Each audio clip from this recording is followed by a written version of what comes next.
So today what we're going to talk about is just some basic functionality about TouchStone in general. And then mostly we're going to get into the 4 key functions. That's going to be the topic of today's session.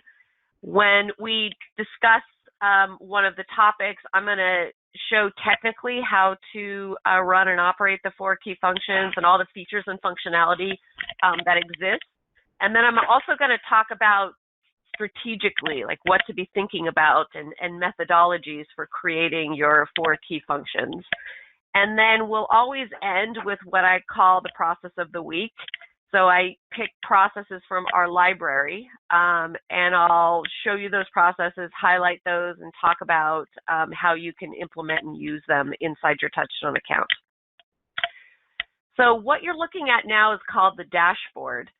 And when you or anyone you've set up as a user logs into TouchStone, this is what you're going to see. If you log into your TouchStone account and you don't see a control panel like I have here, or this section called Management Review, all that means is you haven't set that up yet. So it doesn't mean something's wrong. It just means that you haven't created a control panel. So here on the dashboard, the purpose of the dashboard is to allow employees access to their processes. So that's the main purpose of the dashboard. So through a control panel like this one, if I'm the manager of admin finance, I would click my control panel, and then I would see all of the processes that I'm accountable for. These processes are derived from the job descriptions here on the org chart. So when I want to access my processes as the manager of admin finance, I might do that just to remind myself of how to do something. Sometimes processes are on demand, or they're done once or twice a year, or even once a month. And as we all get older, we forget how to do things sometimes. So I might come here to remind myself of what to do. If I'm a new employee, I may come here to view my processes for training purposes. So I might be going through each one of these and studying them and memorizing them and learning how to do my job, basically. I may come here if my manager asks me to. So maybe I'm doing something incorrectly, or I've missed an accountability, or I've missed a step, or I forgot to turn in a form, or I filled out a report wrong. So a manager may say to me, hey, go to the dashboard, look at that process and just study it and remind yourself because you missed this piece of it. And so I want you to just make sure that you get it next time. So there's a variety of reasons that people would come here to access their processes. If you're a manager, you may come here to review your employees' work. So that's what this section is about. So because I'm the manager of admin finance, I have what's called management review for these positions underneath me. So I can go to any one of my employees here and review the work they're supposed to be doing. I can build and create those processes. I can manage those employees with the processes. Because I have management review for these people, I can go over here and run reports of what they're doing inside of TouchStone. So on the dashboard, the important thing to remember is this is where you use, implement, and manage processes. At the last session, which is session number 7, we're going to have a complete training on this. In addition, you're going to see me refer back to the control panel probably in every session, kind of showing people how what we're discussing is relevant to the dashboard. In the upper right-hand corner of the screen, there's, first of all, this button right here called Resource Center. So when I click the Resource Center button, it takes me to the TouchStone Help Desk. So no matter what kind of user you are, when you log into your TouchStone account, or any employee does, they're always going to see this Resource Center button in the upper right-hand corner. And when you click it, you can see it opens in a second window right here. So the Help Desk or the Resource Center has step-by-step for anything and everything you'd want to do in TouchStone.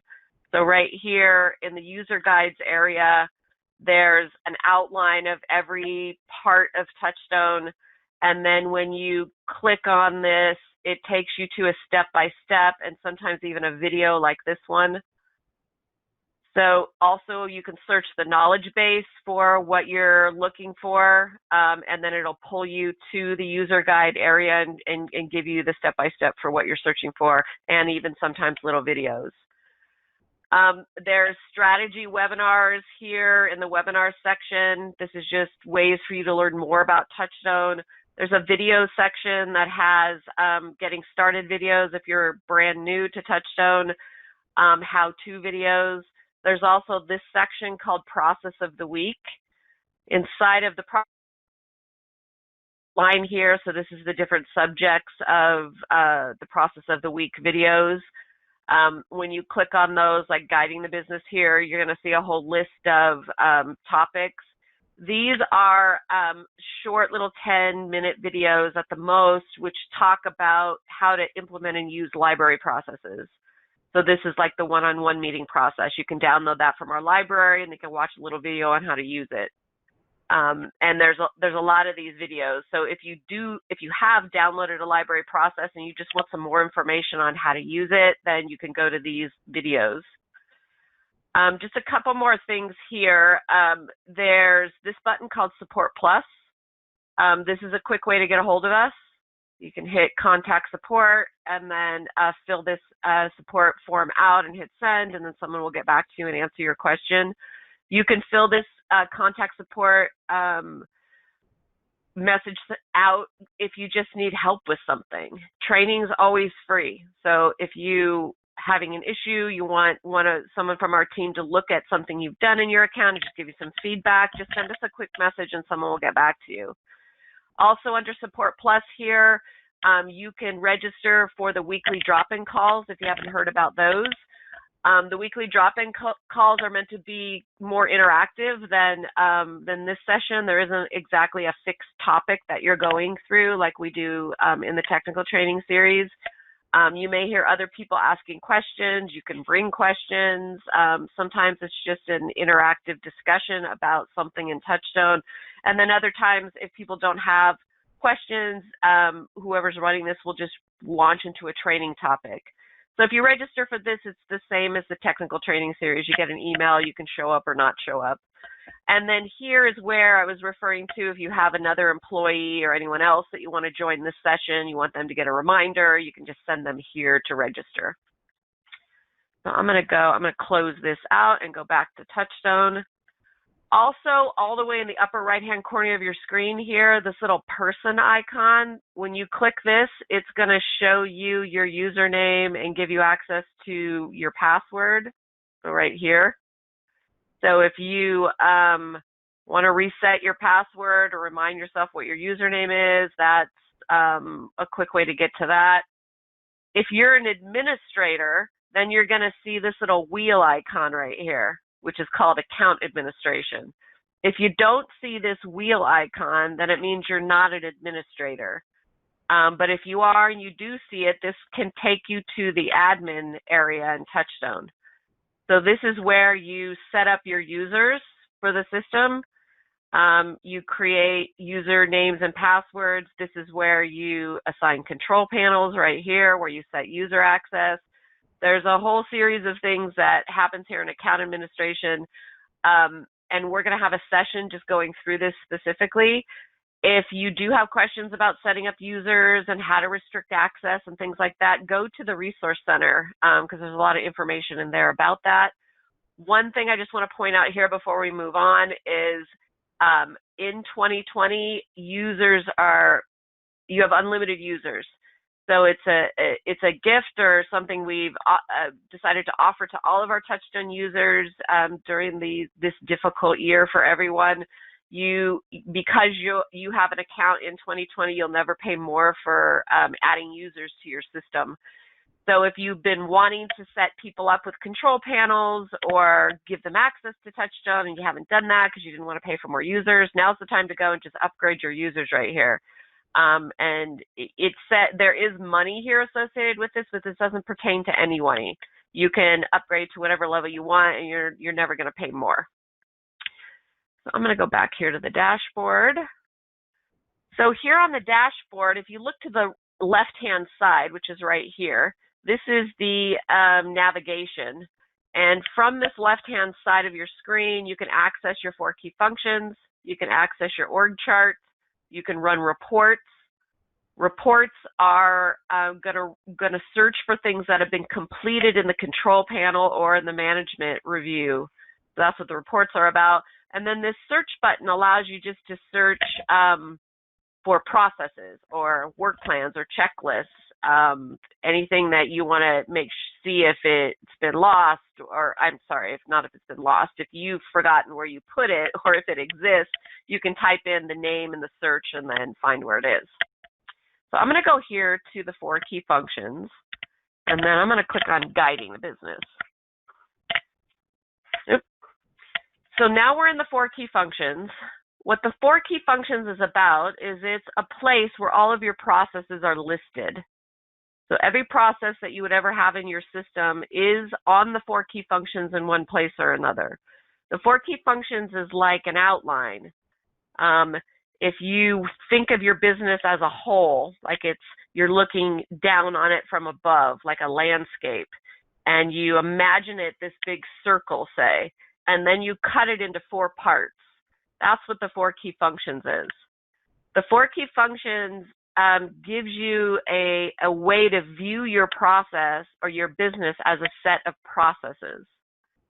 So if you're a manager or even an employee, but particularly if you're the business owner, think about your business as a series of processes that are identified and then all run and work together.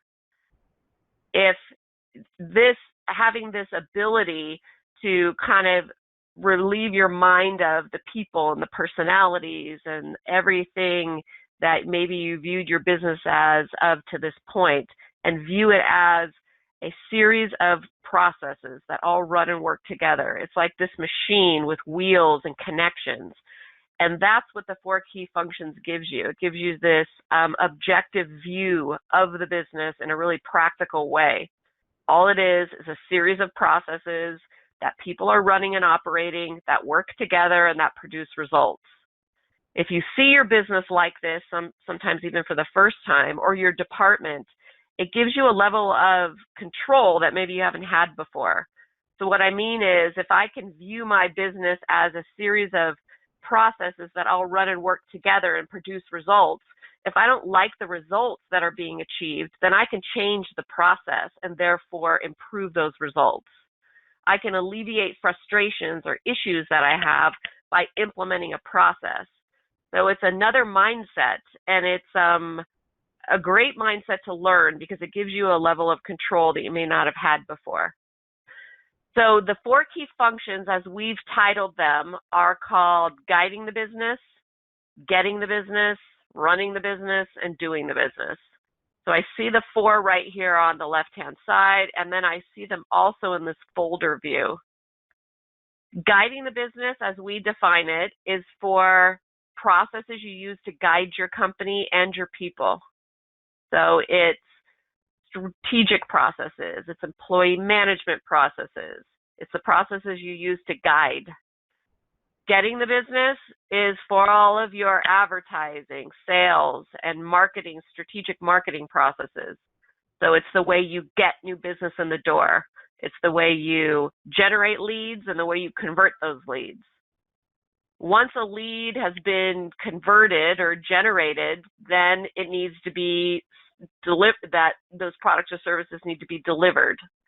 So this getting the business kind of ends with the conversion of that lead, those processes necessary to do that, and then this function ends. Then we have running the business. Running the business you can consider kind of like the office processes. So this is finance, human resources, administration, IT, all of your computer and software processes. It's what you use to run the company or the office processes. Then lastly, there's doing. Doing is the delivering of your products or services. Once the lead is generated, converted, and then you have to deliver those products and services, this is where doing the business comes in.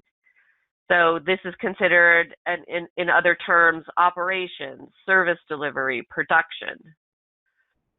So first thing I want to say is if you don't like the getting, doing, guiding, running terminology, you can change it just by clicking this right here where it says Edit Function Title. So if I go to Edit Function Title, and I'm in doing the business right now, and I know that because this right here is highlighted, or that folder is highlighted, plus it's highlighted here as well. So here I could just go in and type in operations. I already got that memorized, and then I just hit save. So if you don't like this terminology, it confuses you, then change it to something that works for you. Having said that, try to keep the general themes of the 4 key functions. So try to keep this your fulfillment or your service delivery. Don't change getting to advertising and then running to sales, because then you're going to run out of functions. Remember that we're high level here looking at the 4 key functions, the 4 key areas. Here inside of what used to be called doing the business, and now you can see right here it's called operations. The first thing you're going to notice about my account is that I've got these what are called sub-functions. These are like categories within this function called operations. So I've got one for client service, I have one for production management, I have one for warehouse. So these are the categories for your processes inside of the function. So it's like a big outline, or if you imagine that visual of being in a hot air balloon looking down on your business, it's cut into 4 parts, then you drill down into one of those 4 parts and you see sub areas or sub parts, and then you see the processes that are necessary to get the results of that sub-function or subject area. This is the client service sub-function, and these are all the processes we need to deliver client service. I'm going to go to running the business and show you just another example. So here's running the business. This is the human resource sub-function, and then I've got all of my processes for human resources inside of this sub-function. This is finance, and I've got all of my finance processes, financial management. So the purpose of these sub-functions is just to help you organize your processes, and in some ways it helps you to identify the processes, because if you think to yourself, what do I need for human resources, then you can start to think about, well, what is the work that is involved with that? Right here, next to Edit Function Title, this is how you control the sub-functions. So I'm going to hit the drop down here. If I want to create a sub-function, I hit Create. I just type in the name of that sub-function, and then I just hit Save. They go from top to bottom, so this sub-function, I'm scrolling down all the way here. It's right down here. If I want to delete a sub-function, I choose Delete. If I want to edit a title of one that already exists, I choose Edit. Really simple and straightforward.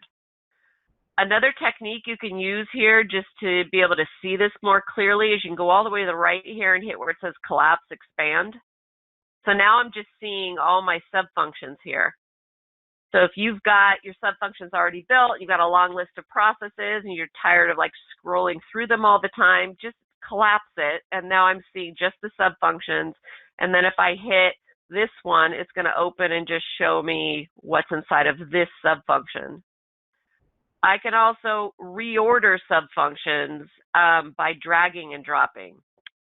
So if I want IT to be at the top here, then I just click it and it drags to the top. If you have, I'm just going to hit this collapse expand again. If you have sub-functions that have a lot of processes in them and you're trying to reorder them by dragging them up and down, if I expand this, you can see how hard that could be because I've got to drag up all the way, and then I see it up here. Much easier way is just to collapse and then go here and reorder like this. The processes are also drag and drop. So if this one looks like it's in the wrong sub-function, because employee warnings is not necessarily a part of finance, I could decide that I want to put this in human resources just by dragging it up here to human resources and letting go. Or I could decide that I want to move it to an entirely different function.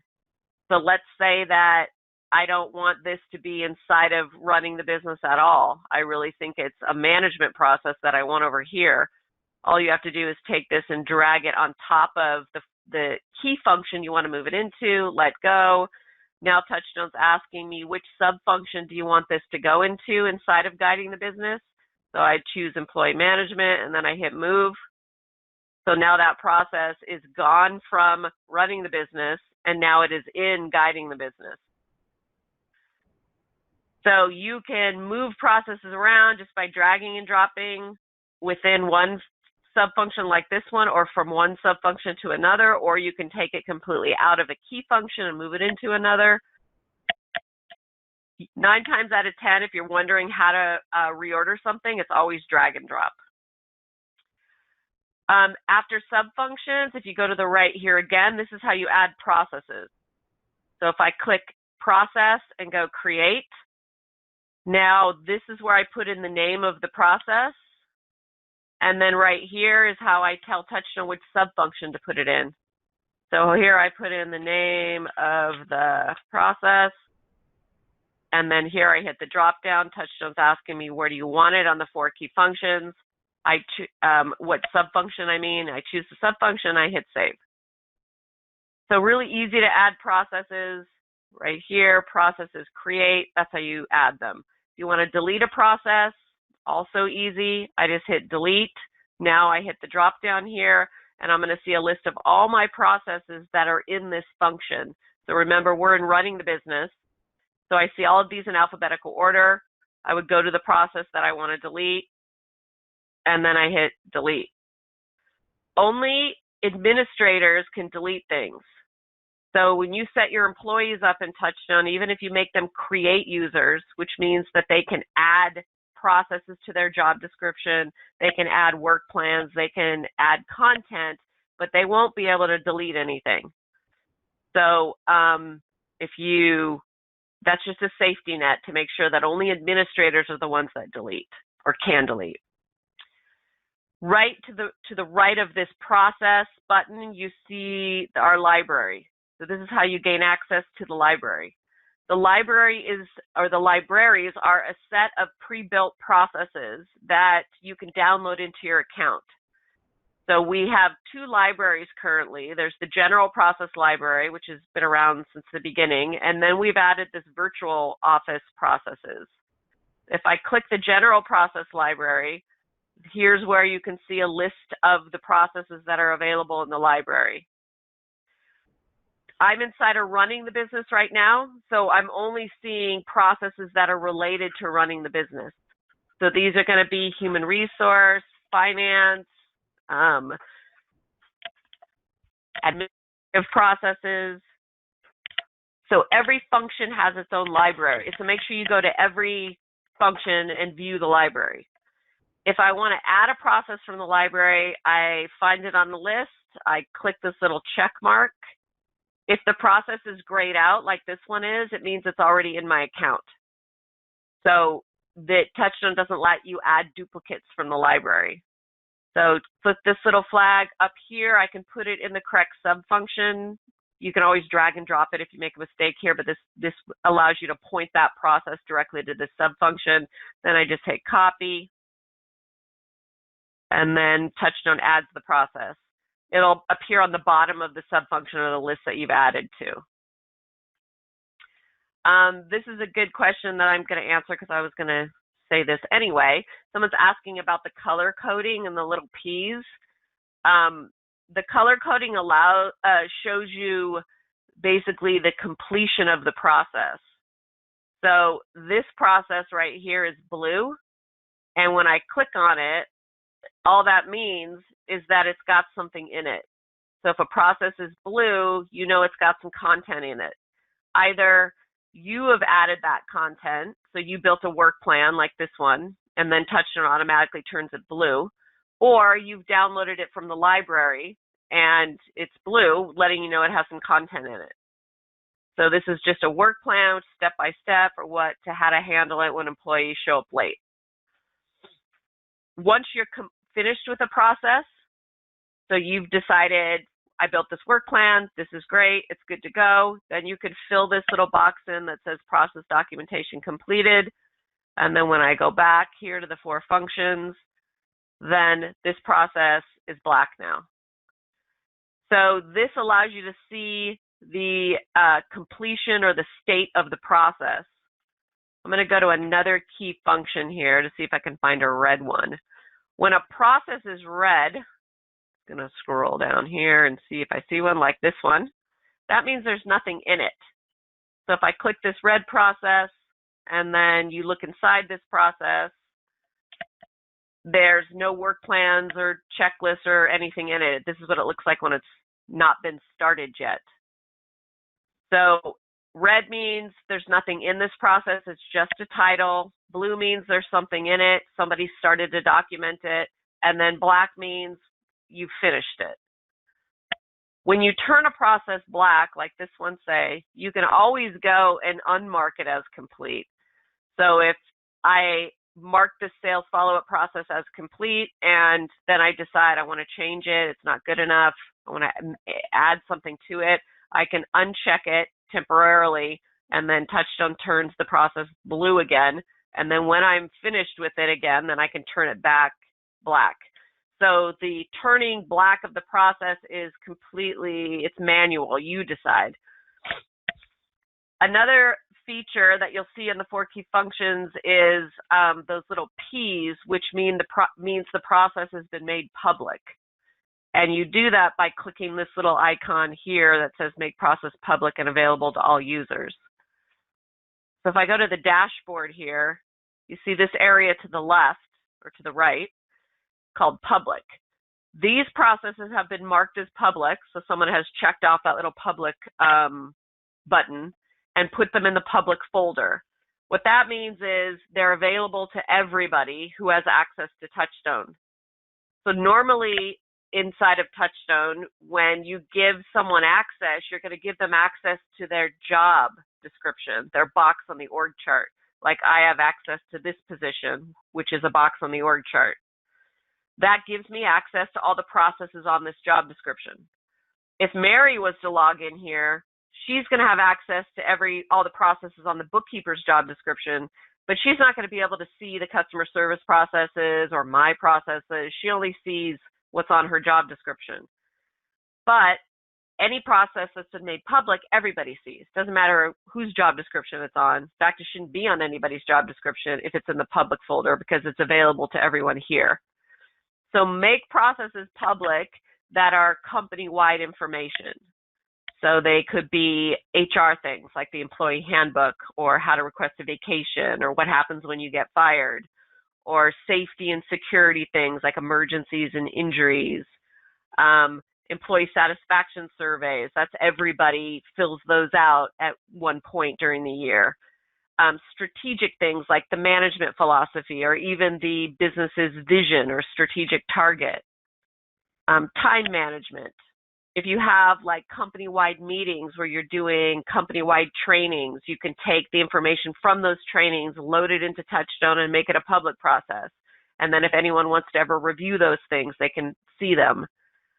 It saves a lot of time to have HR things here in the public area because if somebody needs a form or a document or they want to change their W-2 or anything like that, if you make it all public, then nobody is saying, where is that? Where is that? It saves everybody time in the end when it's right here. Also, like software trainings for software that everybody uses. Like here's CRM how-tos.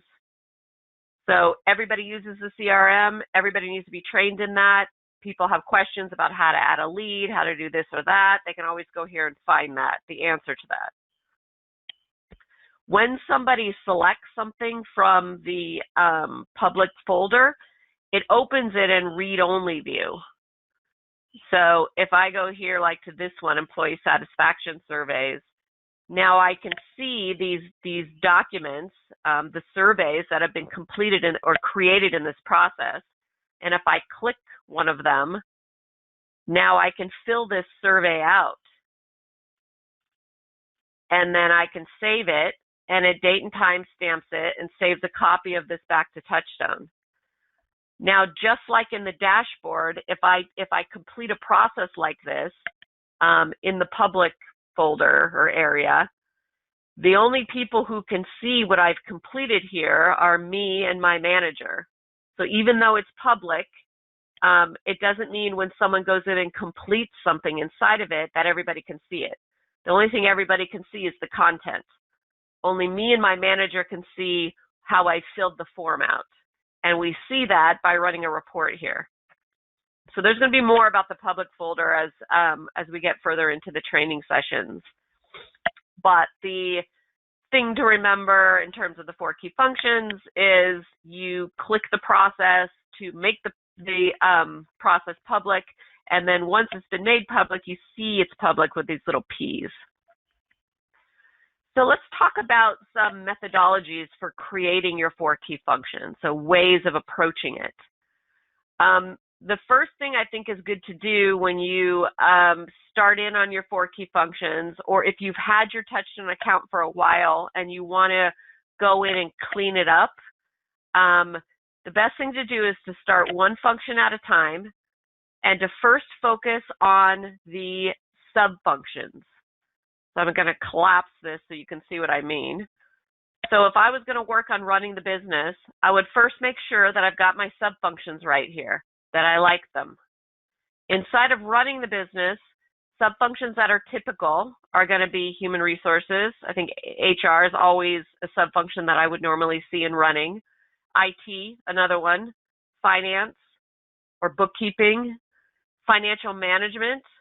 All this does is kind of break these up into 2 more succinct categories. So here under financial management, you may have higher level finance processes. If you want to keep it simple, just have one finance sub-function and put all the processes for finance under that. And then administration. So these 5 or 4, if you combine these 2, are pretty typical inside of running the business. Doesn't mean you couldn't have more, but these are generally the ones that I would see. And from industry to industry, it's pretty boilerplate in this function anyway. Most businesses need these 5 types of things or processes. Sometimes, depending on your business, you may have a compliance, or sometimes businesses who have a lot of regulation may have a legal sub-function. But other than that, these are normally the ones that I would see. So first approach to this, define your sub-functions or make sure that they're right. In the end, the purpose of the sub-functions is to help you organize your processes, and that's it. In getting the business, these are the sub-functions I would normally see. Sales, so how you convert leads. Advertising, how you would generate leads. Marketing strategy, so what are the strategic things, the creating of a marketing plan, the creating of an advertising plan, analyzing your target markets, so any strategic things you do. You could have a sales management, where these are processes just related to the management of sales, like running key indicator reports. And then if you're a production company or a construction company, you may have estimating, which is sometimes considered a sales thing. So generally, these are the types of sub-functions I would see, and I would expect that you would have something similar inside of each of your accounts, irregardless of your industry. Sales, lead generation, sales management. Could just be these 3. Could be sales, advertising, marketing strategy, and that may be all that you have. Inside of guiding the business, and I'm just going to collapse this again, these would typically be the 5 that I would see. So this is a good question. I'm just going to stop and answer this. Someone's asking if they can get a copy of these. Inside of the Resource Center, which you access over here through this button, if you search sub-functions inside the Resource Center, you'll see what I'm saying. It'll show you typical sub-functions inside of each of the 4 key functions. Having said that, if you go there and you're still confused or want help, just send us a message and someone will get on the phone with you and help you. So here inside of guiding the business, definitely employee management. So this is overall employee management. These are processes that are for every employee. It's not just for the sales department or not just for the office staff. It's all employees. Strategy is strategic sub-function, definitely. These are like the businesses for business strategy. You can have a key indicators one. Sometimes key indicators could just be here under employee management. So you can see these are things like key performance indicators in general, key performance indicators for sales. If you'd like to see these isolated, you can put that in as a sub-function. Training, so these are all the training processes. And then board of directors and meetings. So these are processes related to how the board operates if you have a board of directors. So again, just like running and guiding is pretty boilerplate. I don't care what industry you're in, you're going to have you should have sub-functions that are somewhat similar to these. Inside of operations, this is where it gets specific based on industry. So I'm just going to collapse this again. So think about your operations, the industry that you're in. What are some good categories within your operations? So operations starts, or doing the business starts, after a sale has been made. Sale's been made, now we shift to client fulfillment. So the delivering of your products or services. So define your sub-functions. If you, most businesses would have a client service or customer service processes. These would be things like, complaints and employee appreciation, entering or customer satisfaction. If you're a production company, you produce something, you may have production management or service management. You have a warehouse, you distribute something, maybe you have a warehouse, service delivery. If you deal with materials, you could have material control, shipping and receiving, things like that. So think about the industry you're in and what good categories would be. After you've defined the sub-functions, the next step is to start to list out your processes. If you're starting brand new with this, what I would suggest that you do is go to the library first. So go to the library here, go to general processes, and look through these processes and decide which ones you think would be useful for you. So up here at the top, if I hit this drop down, these are all my sub-functions. So a good way to approach the library is to go one sub-function at a time. So you might start with client service or customer service, and then look at the processes here and say, okay, which ones do I think would work for me? Well, client appreciation, I like that one. So choose everything that you think is customer service related. Now you could go and click them all off at one time and hit copy, but then you just need to drag and drop them into the right sub-functions. This is just another way to do it where you're focusing one sub-function at a time. So you choose everything related to client service that you think you like from the library, you hit copy, you add those, then you go back, library, again, now I'm going to think production management. What in here do I want for production management? Now here with library processes, guiding, getting, and running you're going to find a lot of processes in there that work for you, because it doesn't matter what industry you're in, you need those things typically.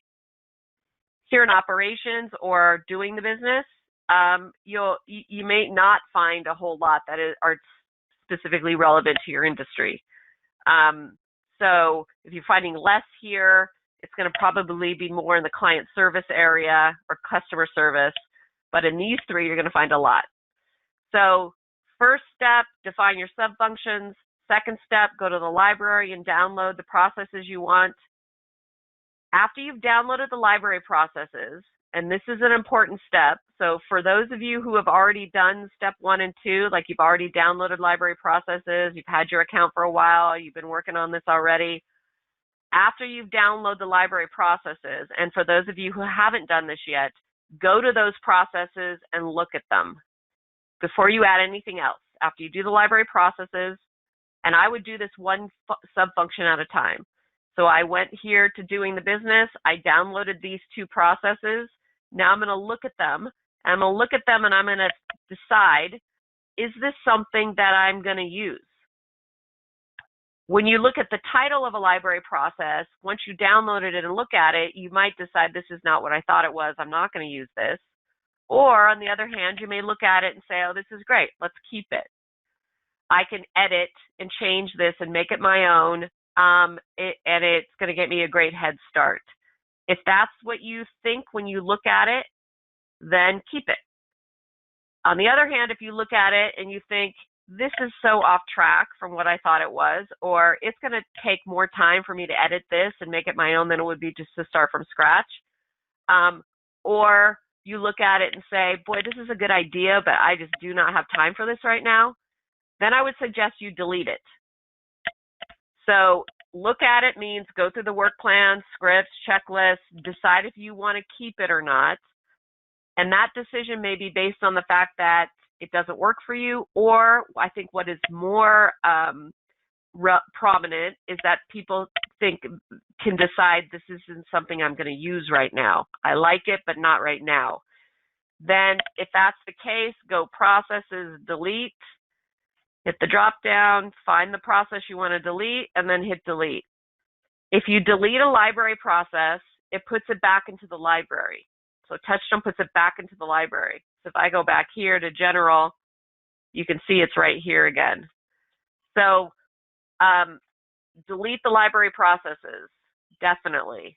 One of the typical things that I'll see when I'm reviewing an account for someone is you've downloaded a ton of library processes and they're just kind of sitting there. It's not that you don't want to use them, it's just it's too much right now.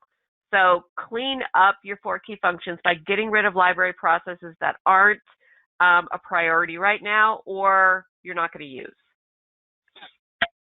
Once you've done that, cleaned up the library processes, and again, I think it's easier to do it one function at a time, because if you download library processes for all 4 of these, you're super excited, you got them all in there, now you got to go back and clean them all up. Just do it one at a time. Download them for doing, then go and look at them, clean them up, then go on to running and do the next thing. So once you're happy with your library process situation, then start filling in the blanks. Decide what's missing. So I would look at these lists, my sub-functions, and you could collapse if you've got a lot of processes and just go one at a time. Hit client service, look at these processes, and ask yourself what's missing. Sometimes you, depending on the type of business you're in, you can flow chart it out. You're not going to flow chart it, but you can go from one key result to the next. So what I mean is, here I can start with getting the business, and I can say, okay, these are the ways that we generate leads. Once a lead is generated, what happens next? So we've generated all these leads. These leads are calling in and leaving messages, or they're sending emails, or they're putting a request through our website. What are all the ways that these leads are coming in? Then I need a process for maybe lead qualification. So how to qualify those leads. Once a lead is qualified, then what happens next to that lead? Is all that information entered into our CRM? And then once that happens, what happens next? Do we have a first appointment? So you can kind of flow your way through it just by thinking of the steps or the key processes that happen from the beginning all the way to the end. Once a sale has been made, or the client or the lead says no, they say no, they go into follow-up, the sale has been made, then maybe a process goes to running the business here where they're entered into your billing system, and then all that starts, and then they go to operations next where the fulfillment begins. So sometimes that helps to kind of piece your way through it by thinking what happens next. Another way to do it is just to simply put your team together, if that makes sense, and think, what do we do here? So what do we want to accomplish in client service? What are the key things that happen? When you're identifying your processes in this way, think less is better. More is not better. Less is better. You can always add things later, so try to identify maybe the top 20% of what happens. Anything else can come later. If you put too much in the beginning, then it all starts to feel really overwhelming. So less is better. When you're putting in your process titles, think of normal naming conventions.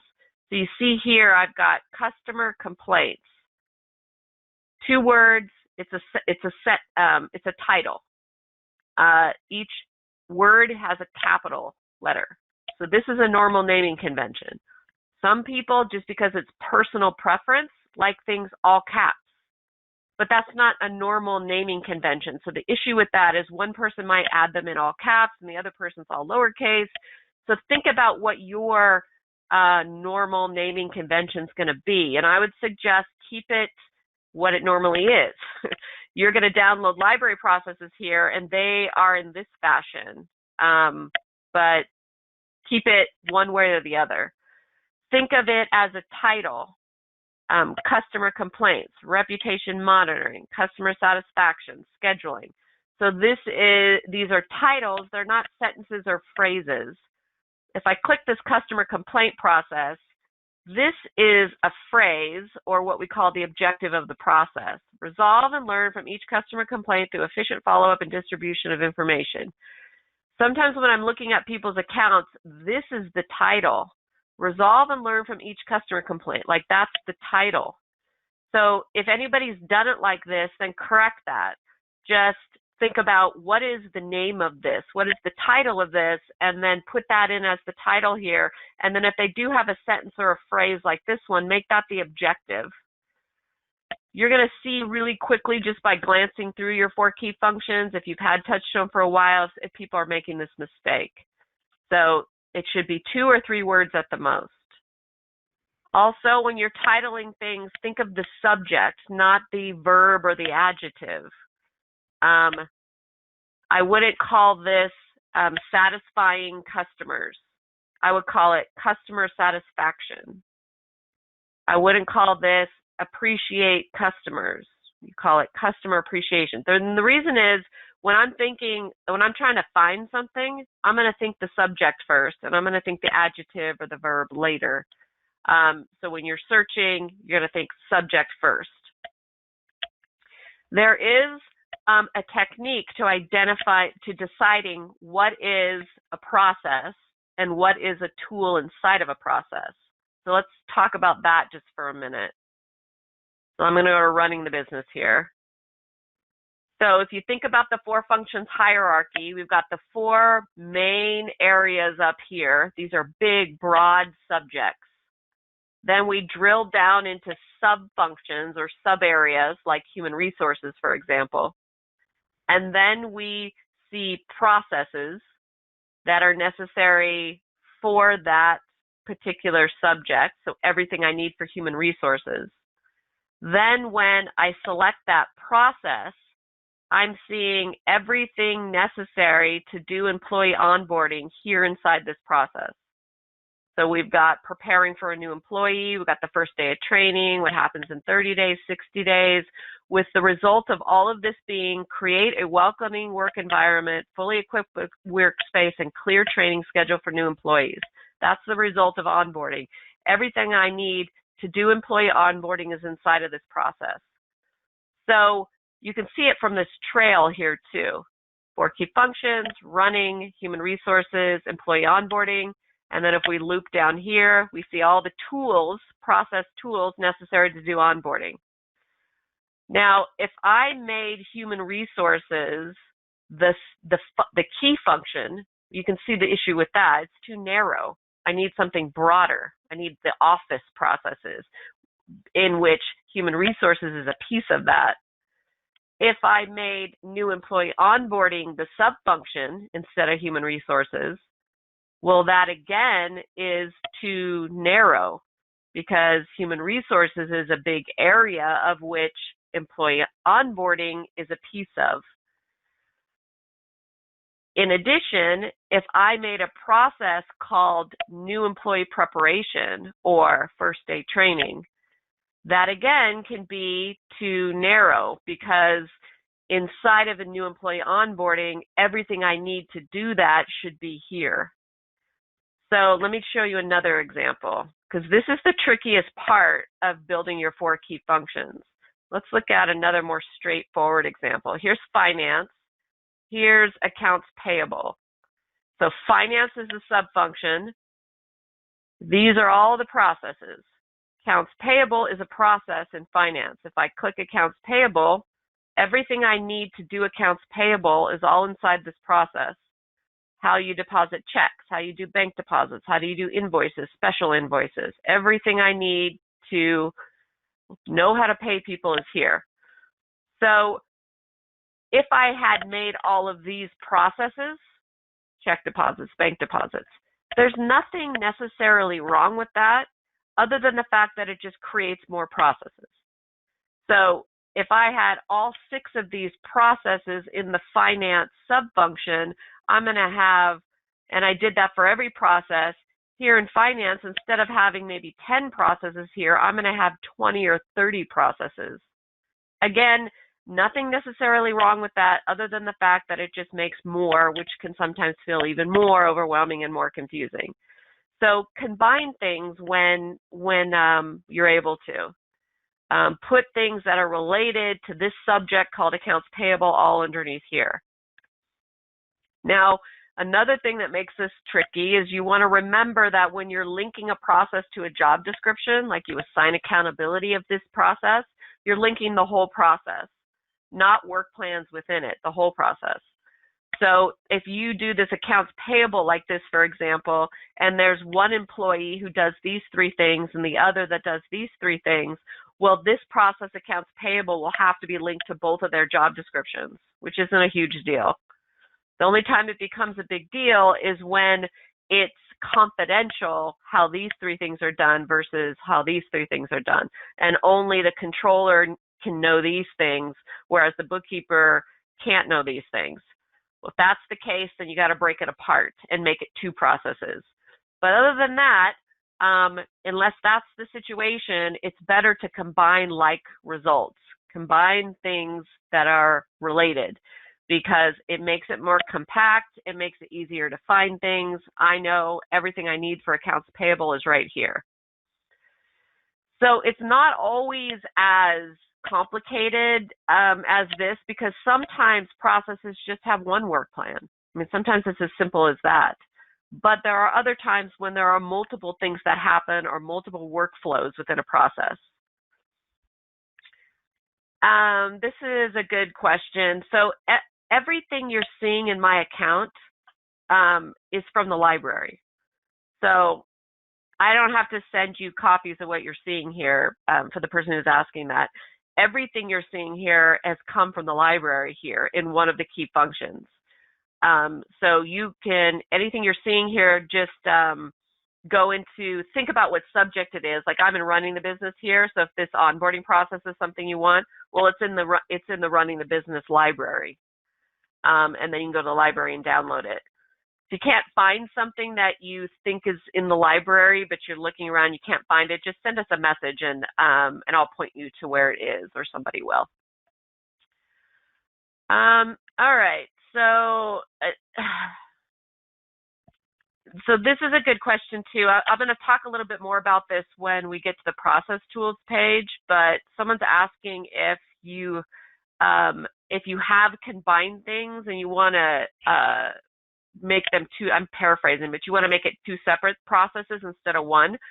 Okay, so let's say this new employee onboarding, I've decided that I want to make these 2 work plans inside of one process and these 2 in another, but I have it all in one now. All you do is go to the work plan, and then first of all, you have to make the second process title. So go add process, make the second title, and then go to that tool you want to move, the work plan, and you hit this icon right here. It's called Move Process Tool. Then you're going to hit the drop down here. These are all my sub-functions. So I go to the sub-function that has the process in it that I want to move, or that I want to move it to, and then I choose that process, and then I hit save. So that's how you pull it apart. If I went too fast, I'm running out of time, so I'm talking a little fast. If that was too fast, go to the Resource Center and just search moving a process, and there's a step-by-step for it. So I want to end with, for those of you who haven't seen this already, I want to end with some processes in the library that are relatively recent to the library. And they're these 2 in particular. I'm just going to drag this down so people can see it. So I'm in the guiding the business function. I'm going to click this again. So here in guiding, if you go library, you hit the drop down here, and this time you go to the virtual office processes. Virtual office processes, you're going to see 3 processes here. And these are some pretty straightforward basic processes that I think are really tried and true to managing employees and yourself when you can't look each other in the eyes every day. These aren't anything that's completely different than maybe what you would learn from Stephen Covey or basic time management. But what makes them cool is that you can use them right inside of TouchStone. So this daily huddle one is about having a daily meeting where you get together over Zoom and you kind of talk about what's happening that day. These two are the ones that I'm going to focus on.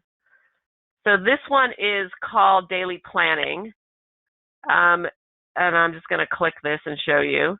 So inside of these two processes, we have a work plan. And the work plan goes through a step-by-step of how to do daily planning. I think daily planning is a great thing to start to think about, not just for employees who need to have a plan for what they do that day, but for a manager. So a lot of times, things we ask people to do as managers, if you manage employees, is not necessarily for them. It's for management purposes. It's for the manager being able to understand the results that employee is achieving without having to watch them do it, without having to micromanage them. So this needs to be explained to employees sometimes, that I'm not asking you to do a daily plan because I think you need it. It's more because I need to be able to communicate what you're doing and monitor what you're doing without having to ask you every day. So this is a step-by-step for the daily planning, and then these are some tools that can be used. And I'm going to show you these on the dashboard, so I'm not going to click on them here. And then secondly is basic time logs. So a lot of us do time logs just for productivity purposes or tracking, being able to allocate when work is done. But again, this has this this work plan, which describes it. It has this great little screenshot. And then it's got a custom form, which is the time log. So let me show you here quickly how these are used. So the employee goes to the dashboard here. They click on their control panel. Those processes need to be downloaded from the library and linked to their job description, of course. And then when I go here, I see them. You can even create a little group here called time management. So here under daily planning, I would click on this daily plan. Then you could look through these and decide which one you want to use. A lot of times the library processes will just give you options. So in the end, you might just have one thing here. Go to the daily plan and then fill it out. This can all be changed. All you have to do is go to the 4 key functions to that process and change it. And then when somebody clicks on this, it makes a copy of it and it's changed to what you want these titles to be. Why I think this is so great for management purposes is I can look at one of my employees' calendars and I can see their appointments, but I don't see anything else. So with a plan like this, they can put in high priority things that they're working on, things I've asked them to do, projects they're working on. Then they can fill in their appointments here into the schedule, which I could see from their calendar. I understand that, but that's not the point. Here I see them, and then I see when they're going to do all these other things. So this is just Covey 101. You just sit down and you think, what am I going to do today? That's what the employee does. These are my appointments. These are my high priority tasks or objectives. These are the things my manager asked me to do. These are the times of the day I'm going to do them in, put my lunch in there, whatever else, and then I've got a schedule for the day. This takes 10 minutes. It's not that big of a deal. It's not that big of an effort to ask employees to do this. They fill this out, then they save it. Date and time stamps it. Now it's saved back to TouchStone. If my manager now wants to look at this after I've done it for the day, all they do is go and run a report of me, and then they can see this. Something that goes along with a daily plan is time logs. So the daily plan is what I hope happens. The time logs are what actually happened. So if you go to the daily time logs, same idea. The employee can read the work plan here, which describes exactly how to fill out the time logs. They go here to this custom form. And again, this can all be changed. You can change these titles if you want, and you edit it over here on the 4 key functions or through the 4 key functions. So same thing here. This is what I did this morning. So task 1, 2, every half an hour, every hour, they just jot down what they did. At the end of the day, they save it. Or they can save it throughout the day. And then, again, it's saved back to TouchStone. The manager can go here to reports, go management review at the end of every day. They can hit run report for that employee or a group of employees, and you see the daily plan and you see the time logs. It's all for management purposes. This just lets you know, what did your employees accomplish that day? What did they spend their time doing?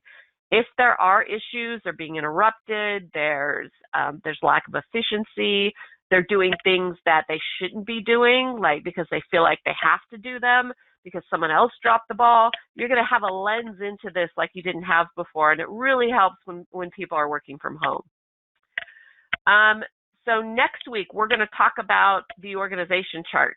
We're going to talk about organizational strategy, so how to build a good departmental-focused organizational plan. So it's not just how to technically use the org chart. I'm going to talk a lot about how to create efficiencies within your company, how to deal with people dependency, how to deal with cross-training, how to deal with lack of accountability, how to plan for the future growth. So all of this is organizational strategy, and that's going to be next week, same time and place. For those of you who I didn't answer your questions to, my time management wasn't great during this session, but I'll definitely get back to you and answer all of your questions. Thanks for coming, everybody. Bye-bye.